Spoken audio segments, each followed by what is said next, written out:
সকালবেলায় এরকম লাল শাক, তারপরে যে কোনো অন্য কোনো রকমের শাক দেখলে বেশ মনটা ভালো হয়ে যায়, তাই না? রান্নাঘরে এসেই লাল শাকটা একদম বেছে ধুয়ে নিয়েছি। আর এটা দেখে বুঝতে পারছো তোমরা এটা কি? এটা হচ্ছে ঘাটখোল আর লঙ্কা কেটে নিয়েছি। এদিকে হচ্ছে আমার মাছ ভাজা প্রায় হয়েই গেল। রুই মাছ এনেছিল, মা হচ্ছে বেছে দিল। তো যাই হোক, মাছটাকে নামিয়ে নিয়েছি। আর এদিকে দেখো, মা কিন্তু শাকটা আমাকে কেটে দিচ্ছে, কারণ রান্না করতে আসতে একটু দেরি হয়ে গেছিলো, সেই কারণে মা শাকটা কেটে দিচ্ছে। আর আমি শাক কাটতে বসলে আমার অনেকটা লেট হয়, আর তাছাড়া একটু বড় হয়ে যায়, আমি সেইভাবে কোচাতে পারি না। তো যাই হোক, মা ওদিকে শাকটা কেটে দিচ্ছে, আমি এইখানে মাছটা নামিয়েই ঘাটখোলটা ভাজা করে নিচ্ছি রসুন আর কাঁচা লঙ্কা আর হচ্ছে কালো জিরে দিয়ে। তো hello everyone, good morning and welcome back to my channel. তো তোমরা সবাই কেমন আছো? আশা করি সবাই খুব ভালো আছো।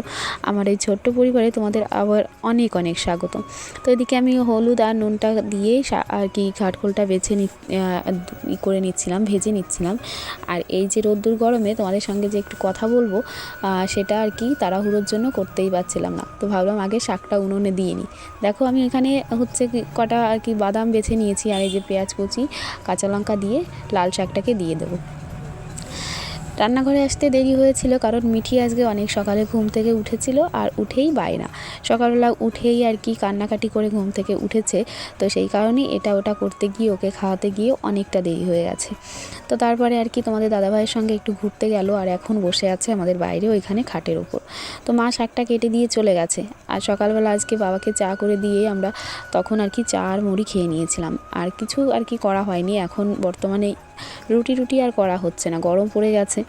তো দেখো, আমি শাকটা কিন্তু ভেজে নিয়েছি, যেটা হচ্ছে ঘাটখোল, আর এই যে শিলনোড়ার মধ্যেই এটাকে বেটে নিচ্ছি।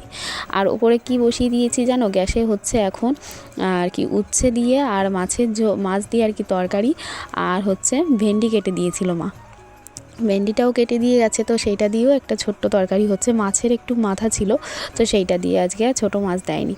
মানে এই গরমে না এত বেশি মাছ টাছ খেতে কিংবা মশলা খেতেও ভালো লাগে না। এই একটু শাক সবজি, হালকা পাতলা ডাল, এইগুলো হলে বেশ খাওয়াটা ভালো হয়।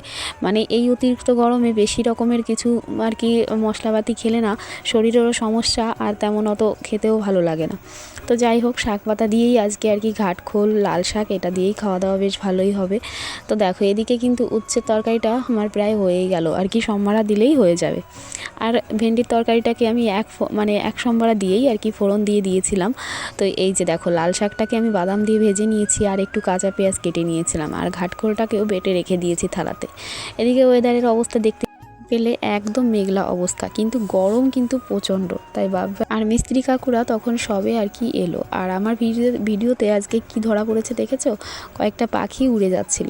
তো এইগুলো অনেক দিন পরে দেখলাম, তো বেশ ভিডিওতে উঠে গেছে। Hello everyone, good morning and welcome back to my channel. তো কেমন আছো তোমরা সবাই? আশা করি সবাই খুব ভালো আছো, সুস্থ আছো, আর আমরাও আছি। তো এই যে রান্নাঘরে তো তোমাদের দেখালামই আর কি সকাল থেকে কী কর্ম চলছে। সকালে বেশি কাজ ছিল না, মোটামুটি আজকে জামা প্যান্ট কাটার ছিল না প্রথমে, কিন্তু পরে আবার অনেক কিছু কাচতে হলো। বিছানা চাদর, কম্বল, মশারি এগুলো আমি কালকেই ধুয়েছি, কিন্তু মিঠি আজকে দুষ্টু করে আর কি বিছানা থেকে নামতেই আর কি বিছানা ভিজিয়ে দিয়েছে। তো যথারীতি সব কিছু আবার নামিয়ে ধুয়ে দিলাম, তোষকটা রোদে দিলাম। কিন্তু আজকে ওয়েদারের অবস্থা একেবারেই মেঘলা, মানে শোকাবে কিনা কিছুই বুঝতে পারছি না। যাই হোক আর কি, দেখি কতদূর, মানে মনে হচ্ছে বৃষ্টি এই নেমে গেল সেরকম, চারিপাশটা একদম অন্ধকার হয়ে আছে। তো আর কি বসে থাকলে তো চলবে না। এই যে রান্না বান্না প্রায় হয়ে গেল, তরকারি বসিয়েছি, 2 তরকারি আর কি হচ্ছে। আর মিঠির বাবা ঘরের উপর দিয়ে ঘুরে বেড়াচ্ছে আর কি। ঘাটখোলটা বেটে নিয়েছি, আর এই যে রান্নাঘর পুরোনো ছড়ানো ছিটানো রয়েছে, সেটাই এখন মুছাবো। আর রান্নাঘরে গিয়ে, মানে ওই ঘরে গিয়ে আর কি তারপরে তো খাওয়া দাওয়া হবেই। আর ভাতটা দিয়ে আসলাম, মাছ দিয়ে এলাম, ওকে মাছ দিয়ে ভাত খাইয়ে দেবে। আর এই যে ডিমটা কোথায় রাখলাম, এই যে ডিমটা মিঠে স্কুলের, এটা এখন ছুলে দেবো, কুসুমটা দিয়ে ভাত খেয়ে নেবে। চল, পরে আবার কথা বলছি। রান্নাঘরটা গুছিয়েই একদম থালা বাসন মেজে নিয়ে চলে এসেছি ঘরে। আর এটা তো তোমাদের আগেই দেখিয়েছি, শাক ভাজা, ঘাটখোল আর হচ্ছে পেঁয়াজ কুচি। আর এখানে রয়েছে ভেন্ডি দিয়ে তরকারি, আর হচ্ছে এই যে উচ্ছে আর রুই মাছের ঝোল। যেটা তোমাদের দাদাভাইয়ের খাওয়া দাওয়া হয়ে গেছে, কারণ আমাদের আমার রান্নাঘর থেকে আসতে আসতে ওর খিদে পেয়ে যায়। তো একাই ভাত গুছিয়ে খেয়ে নিয়েছে। মিঠি এখনও ভাত খাচ্ছিল। আর এই যে দেখতেই পাচ্ছ, ওয়েদার একেবারেই মেঘলা। তারপরে আমি আর মাও ভাতটা গুছিয়ে নিলাম, কারণ মিঠি কেবলমাত্র খেয়েছিল, তো ওকে একটু পরেই স্নান করাবো, তো ততক্ষণে আমরাও খেয়ে দিয়ে নিই। তো ঘাটখোল শাক ভাজা নিয়ে নিয়েছি আর নিয়েছি একটু পেঁয়াজ কুচি, ভাবলাম এটাতেই হয়ে যাবে, কিন্তু পরে ভাবলাম যে না, একটু শুকনো হয়ে যাচ্ছে, তাই একটু ভেন্ডি দিয়ে তরকারিটাও নিয়ে নিয়েছিলাম। তো দুজনে এখন খেতে বসে গেছি, আর খাওয়া দাওয়া করতে করতে দেখছিলাম, কারণ তোমাদের দাদাভাই ওপরে আর কি যে পিলারগুলো হয়েছে সেইগুলোতে আর কি কাপড় বেঁধে দিচ্ছিল, কারণ জল দিলে না সাথে সাথে টেনে যাচ্ছে, তো কাপড়টাকে দিয়ে দিলে একটু বেশি সময় আর কি ভেজা থাকছে। এই অবস্থা দেখেছো, স্নান করে এসেছি তাও মনে হচ্ছে ঘেমে গেছে। আর এই যে একটা জিনিস দেখো, জল ঠোসা মতন পড়ে আর এই ঠোঁটের এইখান দিয়ে পড়ে যদি জ্বর হয় রাতে। তো এইবার এই যে কি অবস্থা। তো যাই হোক, ওই যে পুজো থালা বাসন মেজে নিয়ে চলে এসেছি, মাথাটা তো একটু আছড়ে নিই, পুজো দেবো, ঠিক আছে। যদি রাতে জ্বর হয় অন্যবার আর কি আমার ঠোঁটের সাইডে আর কি জল ঠোসা মতো পড়ে, কিন্তু এবার পড়েছে আর কি নাকের নিচে, কিন্তু কী যে বলবো, মানে প্রচণ্ড ব্যথা হয়েছে, আর আর কি মুখে আর কি মুছতে গেলেই করতে গেলেই আর কি প্রচণ্ড লাগছে, তো কিছু করার নেই, হয়ে গেছে আর কি করার। তো বাইরে থেকে মাথাটা চিরুন দিয়ে এলাম, আর এই যে ঘরে এসে সিঁদুর পরে নিয়ে বসে পড়েছি হচ্ছে পুজো দিতে। আমার মিঠি বারে বারে আসছিল, একটু দুষ্টুমি করে একটু আমাকে আদর করে দিয়ে আবার বাইরে চলে গেল, কারণ বাইরে বসে কাকা খাওয়া দাওয়া করছিল, তো ওইখানে গিয়েও কাকাকে একটু বিরক্ত করতে হবে, কিছু করার নেই। তো কি আর, আমি এই যে গুছিয়ে একদম পুজো দিতে বসে গেছি, আর চন্দনটা বেটে নিয়ে আর কি গপুকে স্নান করিয়ে নেব।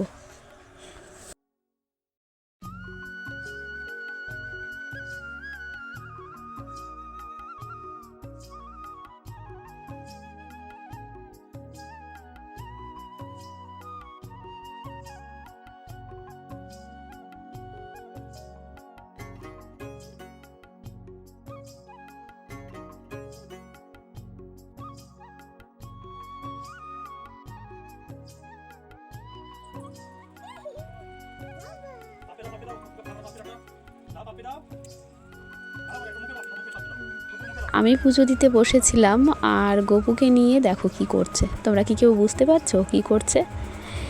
গপুকে আমার কাছ থেকে নিয়ে ওর নাকে আমি দিয়ে দিয়েছিলাম একটু ড্রপ, কারণ একটু ঠান্ডা ঠান্ডা লেগেছিল, নাকটা বন্ধ হয়ে আসছিলো, তো ও সেই নাকের ড্রপটা নিয়েও বাইরে সবাইকে দিয়ে এসেছে, মানে নাকের কাছে নিয়ে ঠাম্মিকে কাকাকে, ও এখন গপুকেও দিতে এসেছে, নিয়ে আবার গপু ভাইকে নিয়ে বাইরে চলে যাচ্ছে, কি বলবো বলো।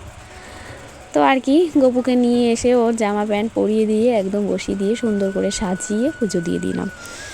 আর গপুকে সাজানোর পর তোমাদের সঙ্গে যদি শেয়ার না করি তাহলে কিন্তু আমার একদমই ভালো লাগে না।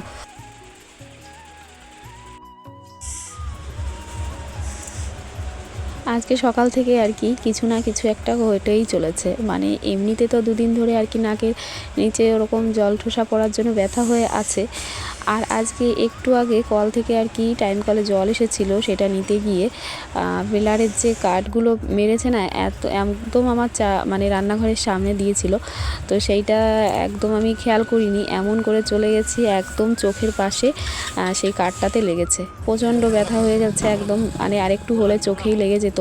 তো গামছার মধ্যে একটু বরফ দিয়ে সেটাই আমি আর কি চোখে দিয়ে নিলাম, তারপরে মিঠিকে রেডি করে দিয়ে এই যে দুজনে চলে এসেছে রাস্তায়, একটু মাঠে আর কি স্কুল মাঠে যাবে, তো দেখো আমাকে টাটা করে পাপড়ি করে দিয়ে আর কি চলে যাচ্ছে। তারপরে রান্নাঘরে চলে এলাম, মিস্ত্রি কাকুদের কাজ শেষ হয়ে গেছে, স্নান করে নিয়েছে, আর এই যে চা বানিয়ে দিলাম, আজকে এসেছিল হচ্ছে 6 জনা, তো তারপরে আমি একবারে ভাতটাও বসিয়ে দিয়েছিলাম, দুধ জাল দিয়ে নিয়েছিলাম।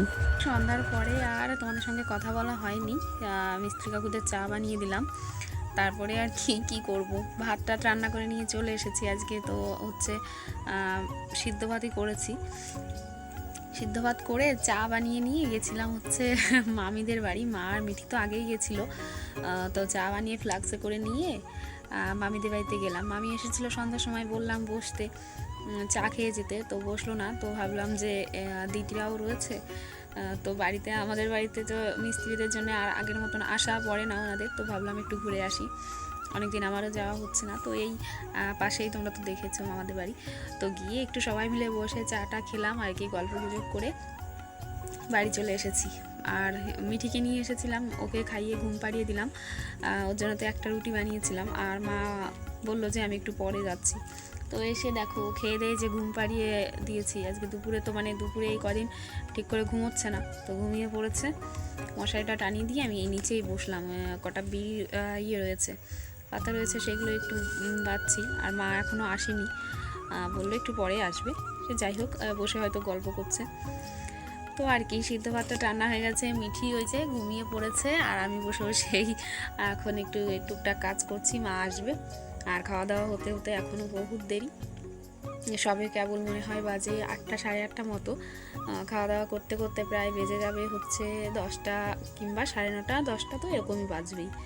তো যাই হোক, ব্লগটা আজকে এখানেই শেষ করছি। জানি ব্লগটা ছোট হয়ে গেল, কিছু করার নেই, কারণ মিস্ত্রি কাকুদের কাজ চলছে, মানে মিস্ত্রিদের কাজ চলছে, আর এই গরমে দুপুরবেলা আমি কোনো কিছুই শেয়ার করতে পারি না তোমাদের সঙ্গে, আর সেই কারণে আর কি ছোট ব্লগই হচ্ছে। সকালে একটু কাজ শেয়ার করব, সেটাও হয় না, কারণ এই সামনে পেছনে করে আর কি হয় না। তারপরে গাড়ি থাকে সামনে, সেই কারণে যাওয়া আসার সমস্যা, তার মানে তাড়াহুড়ো করে করতে করতে আর কি কোনো ভিডিওই করতে পারি না। আর এই বিকালের পরে করি, তাও ওইটুকুই। তো আর কি, চলো ব্লগটা আজকে এখানেই শেষ করছি। সবাই সুস্থ থেকো, ভালো থেকো, ততক্ষণের জন্য গুড নাইট, টাটা। তো দেখা হচ্ছে পরের ব্লগে, আরেকটা নতুন ব্লগের সঙ্গে ফিরে আসছি। তো ততক্ষণের জন্য গুড নাইট। সবাই চ্যানেলকে সাবস্ক্রাইব করে দিও, অবশ্যই পাশে থেকো, এটা তো সবথেকে বড় অনুরোধ তোমাদের কাছে। তো টাটা।